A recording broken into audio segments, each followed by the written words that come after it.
룻기의 배경은 사사기 시대입니다. 사사시대는 성경에 그들의 신앙을 단적으로 말해주는 표현이 하나 있습니다. 그것은 사사기 17장 6절에 그때에 이스라엘에 왕이 없었으므로 사람마다 자기 소견에 오른 대로 행하였더라. 이스라엘 왕이 없었다 그랬죠. 그러면 그들의 왕은 하나님이셨다는 얘기거든요. 다시 말하면 하나님도 그들에게 왕이 되지 못했다. 그래서 자기의 소견, 자기 눈에, 자기 마음에 내키는 대로 삶을 살았다. 다시 말하면 이스라엘의 영적인 혼란기, 어둠, 흑암기, 혼돈의 시대가 바로 이 룻이 살던 그 시대요, 나오미가 살던 그 시대입니다. 이제 가나안 약속의 땅에 정착하면서 광야 생활 40년을 했잖아요. 가나안 땅 약속의 땅에 들어가니까 풍요로워지고 소유도 생기고 넉넉해지고 행복했어요. 그러다 보니까 어떻게 되느냐? 점점 자신들의 마음대로 생활하기 시작했다. 이 시대가 여러분, 우리 스스로가 우리들을 바라보고 교회를 바라볼 때에 비슷한 것 같아요. 어떤 면에서 비슷하냐?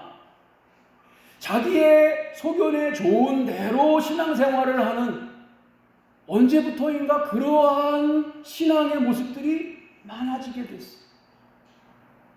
각자가 신앙을 정한 대로 그것이 자기의 최고의 신앙이라고 생각하면서 그게 모범이라고 생각하면서 가는 거예요.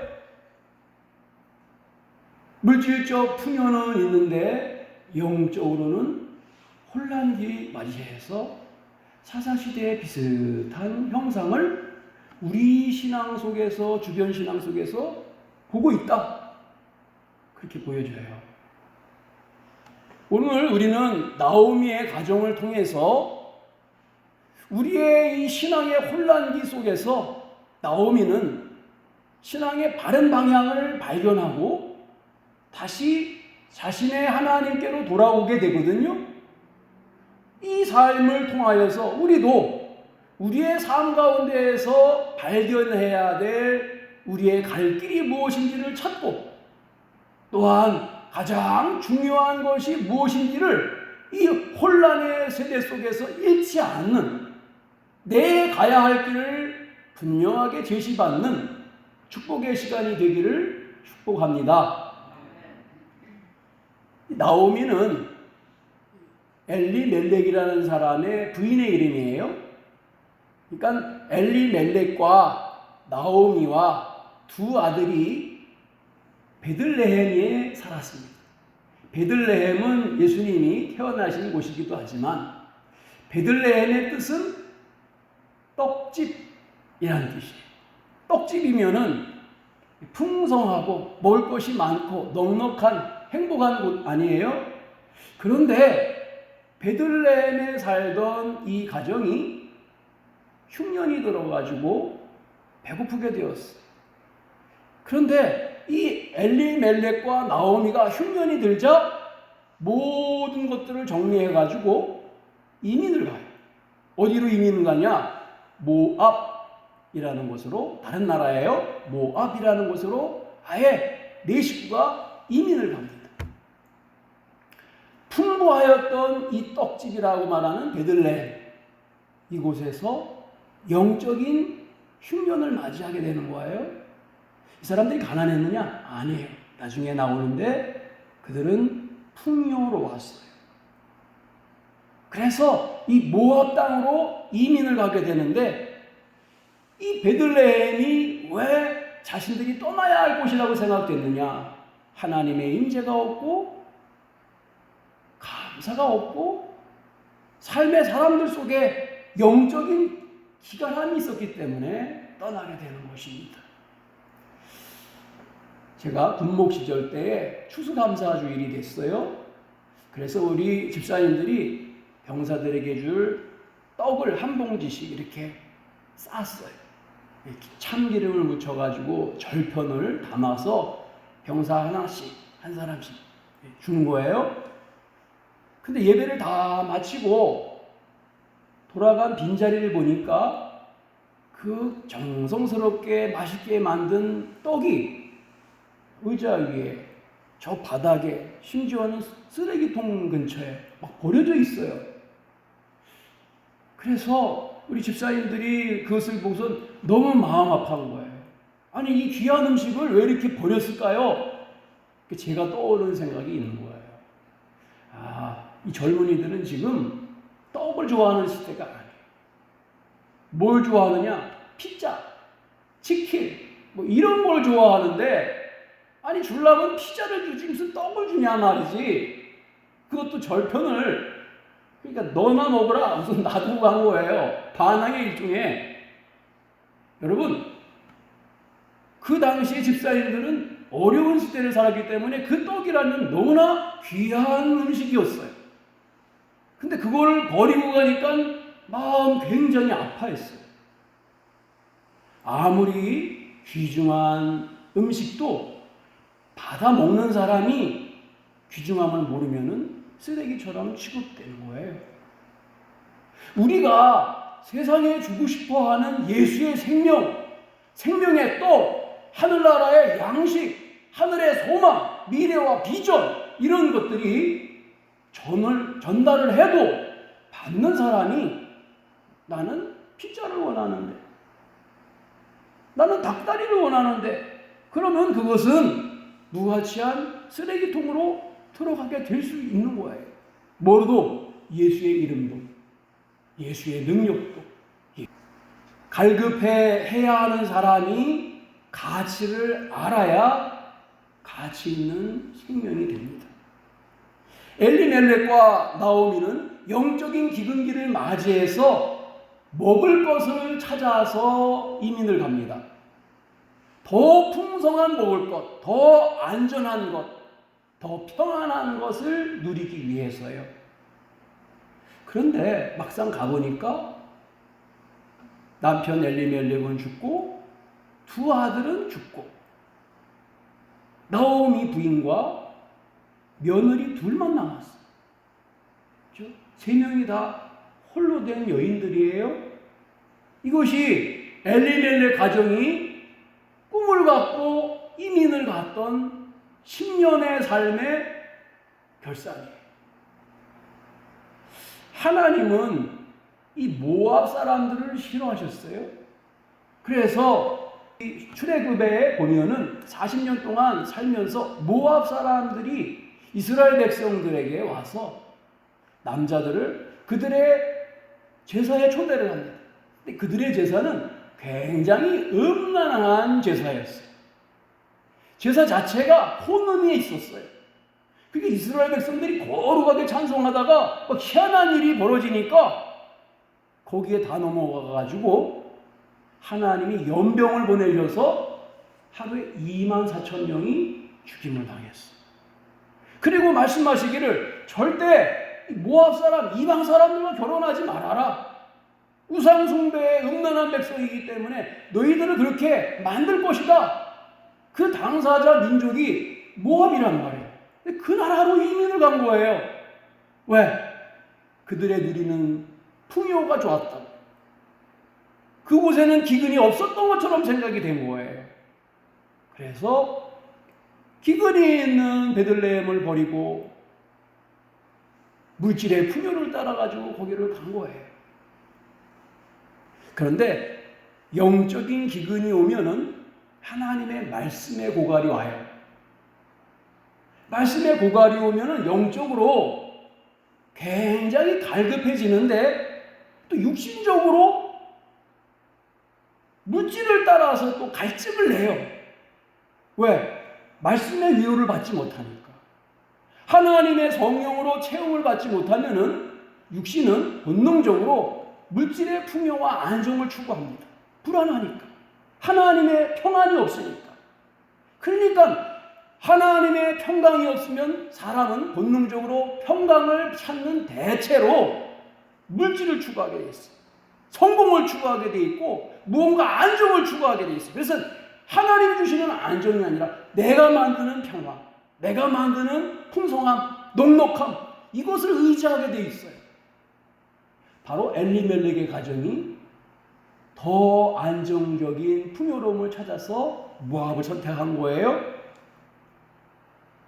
말씀이 없는 사람들과 함께 생활하다 보니까 그들의 영적인 생활은 혼돈으로 빠지게 돼요. 그나마 유다에 있을 때는 말씀이 없었지만은 그래도 말씀 안에 있잖아요. 그런데 아예 우상숭배의 나라에 가보니까 정신이 없는 거예요. 하나님 없어요. 여기는 오로지 생존해서 밟고 먹고 서는 것, 이거밖에 없는 거예요. 현 시대나 앞으로 사는 우리의 후대들은 더 어려운 시대를 겪을 거예요. 하나님 그렇게 말씀을 하셨기 때문에. 그러면은 우리의 후세들은 믿음의 기간, 영적인 기간을 반드시 마주하게 돼 있습니다.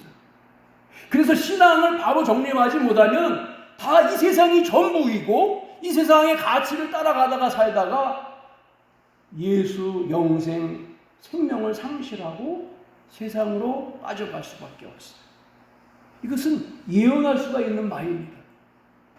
우리가 오늘 말씀을 통하여 깨달아야 될 교훈은 물질적 안정을 얻기 위하여 신앙을 떠나 세상의 방법으로 세상 것을 얻지 마라. 굉장히 중요한 말이에요. 근데 여러분, 우리들이 그렇게 생각할 거예요. 아니, 배고파 죽겠는데 어떻게 예수만 찾습니까? 그런 의미가 아니에요. 하나님을 잊어버리고 세상에 몰두하여 세상과 혼합되어 버리잖아요. 그러면 예수를 잃어버려요. 완전히 잃어버려요. 두 가지 어떻게 같이 갈 수가 없을까요? 그게 잘 안 돼요. 세상 방법은 뭐예요? 단지 물질만, 성공만 추구하는 거예요. 육신의 즐거움, 육신의 안정만 추구하는 삶이 세상의 삶이에요. 세상 것은 얻을 수 있을지 모르지만 영적인 언약과 축복은 상실하는 길입니다. 자, 우리들은 하나님의 언약의 백성입니다. 언약의 족보를 이어가는 당사자가 여러분이에요. 이 언약의 족보는 예수님을 통하여서 여러분에게, 여러분을 통하여 여러분 후손에게, 또한 이웃에게 기록되어야 될 이름인데 이게 끊어지게 되는 것이죠. 나오미는 잘 살기 위해서 베들레헴 떠났는데 그는 10년 후에 완전히 불행한 사람이 되었어요. 남편은 먼저 갔죠. 자식들 먼저 갔죠. 며느리라고는 이방 두 며느리를 얻었죠. 자기들이 봐도 이거 너무나 불쌍한 거예요. 육신이 곤고할 때 하나님을 떠나 세상으로 갑니다. 근데 세상에서 또 곤고할 때에 세상을 떠나 하나님께로 옵니다. 여러분, 하나님께서 주시는 곤고함, 이것이 때로는 우리에게 복이 될 때가 있습니다. 잘 해석하는 사람에게 말이죠. 나오미는 영적인 갈급을 깨닫고 육신의 떡이 아닌 영적인 떡 베들레헴으로 다시 가기로 결심합니다. 그래서 며느리를 부르죠. 야, 우리가 행복하게 원해서 이렇게 이민 와서 만났는데 이상하다. 우리 남편들을 다 먼저 보냈다. 나는 하나님께로 다시 가려고 한다. 베들레헴 하나님이 계신 곳, 그곳으로 난 다시 이민 간다. 너희들은 이 나라가 너희 나라니까 너희 신, 너희 백성에게 돌아가라. 그렇게 말했다 그랬어요. 세상의 갈증은 세상의 풍요를 위한 것이죠. 영적인 갈급은 세상의 풍요 속에서는 주어지지 않는 거예요. 나오미가 모압을 택한 이유가 오늘 1장 20절, 21절에 나옵니다. 나오미는 여러분 우리 교회 이름 희락이잖아요. 희락이에요. 이름의 뜻이. 그러니까 우리가 나오미 교회 같은 의미예요. 히브리어로. 나오미가 그들에게 이르되 나를 나오미라 부르지 말고 나를 마라. 이게 쓰단 말이에요. 쓰다. 말하라 부르라. 이는 전능자가 나를 심히 괴롭게 하였음이니라. 내가 풍족하게 나갔더니 여호와께서 내게 비어 돌아오게 하셨느니라.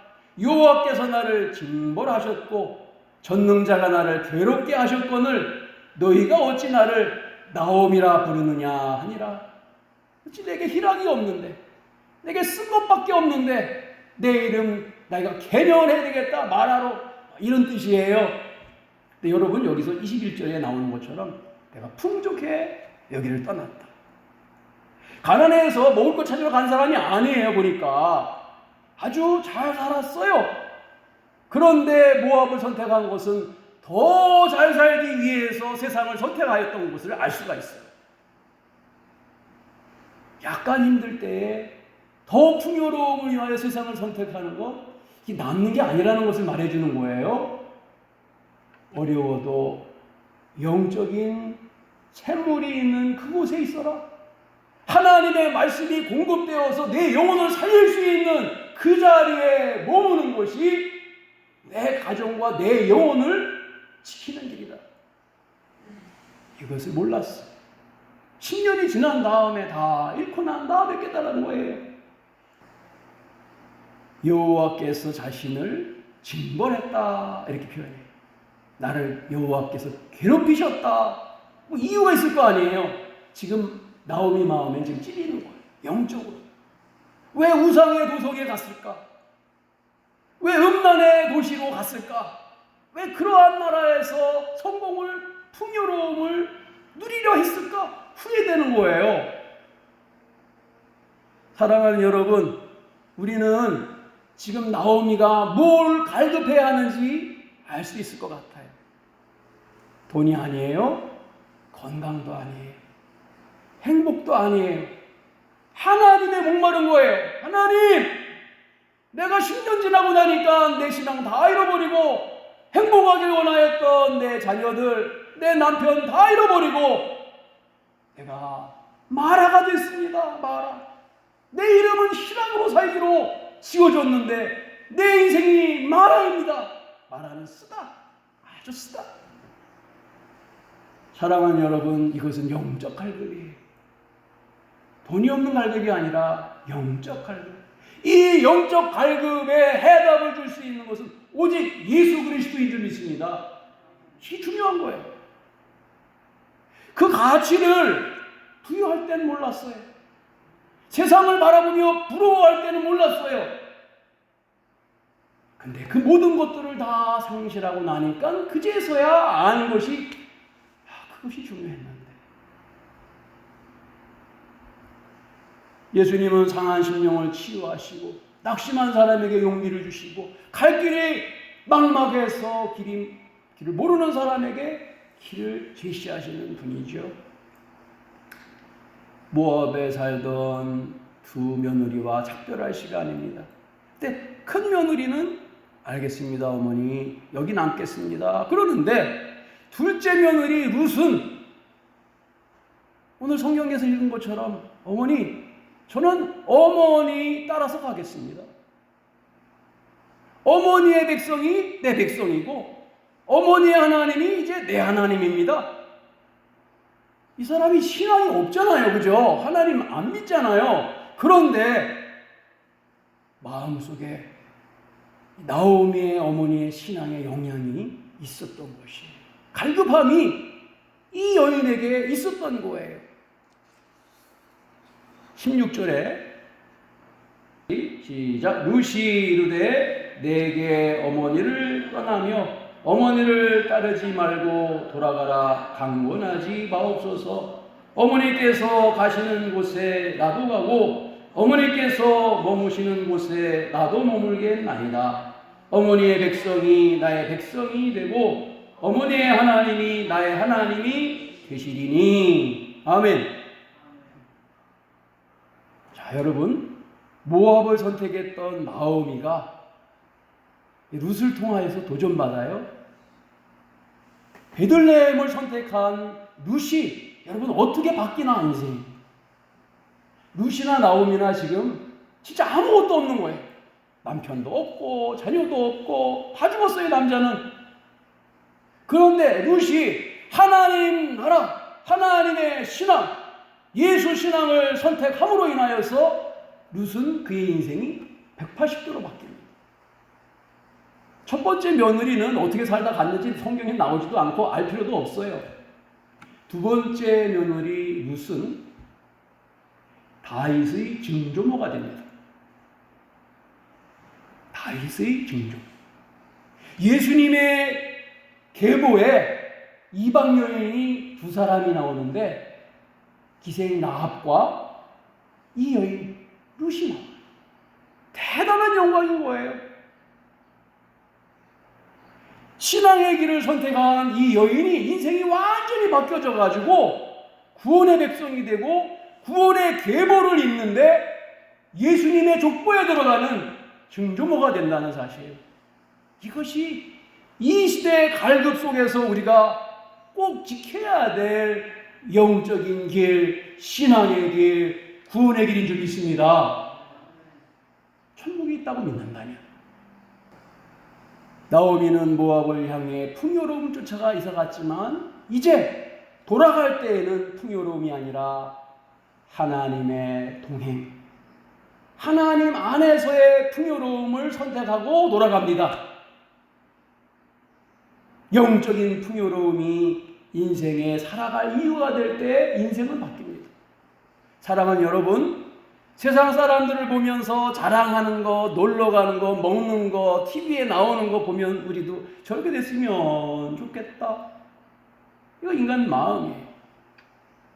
그런데 여러분, 그 길을 선택했던 나오미 가정을 보면서 우리가 깨달아야 될 교훈은, 내가 살아가야 할 이유는 하나님 안에서 영적인 풍요를 누리기 위함이라고 목적이 바뀌어 살아가기를 축복한다는 거예요. 하나님 안에서 나는 영적인 풍요로움을 누리면서 살아갈 거야. 이게 내가 사는 이유야. 내가 오늘 호흡하고 내가 하나님을 믿고 세상에 나가서 일을 하는 이유는 모압의 풍요가 아니라 베들레헴의 하나님 안에서의 풍요로움, 구원의 풍요로움, 믿음의 풍요로움, 예수 안에서의 풍요로움을 내가 누리기 위하여서 오늘 이 고생하고 이 인내하고 말씀 가운데 살아가는 이유다. 이것이 여러분 굉장히 중요합니다. 이게 바뀔 때 우리의 삶의 행복이 사라질 수 있습니다. 단언코 말할 수 있는 것은 세상 가운데 나는 행복하다 말할 수도 있겠지만 그가 내가 예수 안에 영적으로 행복하다 라고 세상 속에서 말하지는 못하는 것입니다. 그건 비교할 수가 없는 것이고요. 오늘 우리가 목적을, 살아가야 할 이유를 하나님 안에서의 행복, 영적인 풍요로움, 영적인 풍요로움을 누리면은 물질이 좀 없어도 많이 가진 사람처럼 행복해요. 부러워하지 않아요. 내 안에 하나님이 있는데 그 풍요가 우리 안에 가득할 때 우리는 이 세상을 넉넉히 이길 줄 믿습니다. 이것을 자꾸 수정하고 궤도수정해야 돼요. 왜 우리는 욕심이 자꾸 세상으로 나가 풍요로움, 세상의 만족과 소유를 누리려고 그래요. 그것을 여러분이 틀어서 나오미와 같이 베들레헴 하나님의 떡집으로 향할 수 있는 풍요로운 믿음의 삶이 되기를 예수의 이름으로 축복합니다. 기도하겠습니다. 하나님, 우리가 베들레헴의 삶이 세상이 좋아 보입니다. 그러나 나오미는 말합니다. 세상의 풍요로움을 찾아갔지만 거기에 영적인 풍요로움과 행복이 없더라고. 오늘 우리 자리에서 예수 안에서 하나님이 주시는 평안함을 누릴 수 있는 하늘의 사람, 언약의 계보를 이어가는 축복의 백성이 되게 해 주시옵소서. 예수님의 이름으로 기도드립니다. 아멘.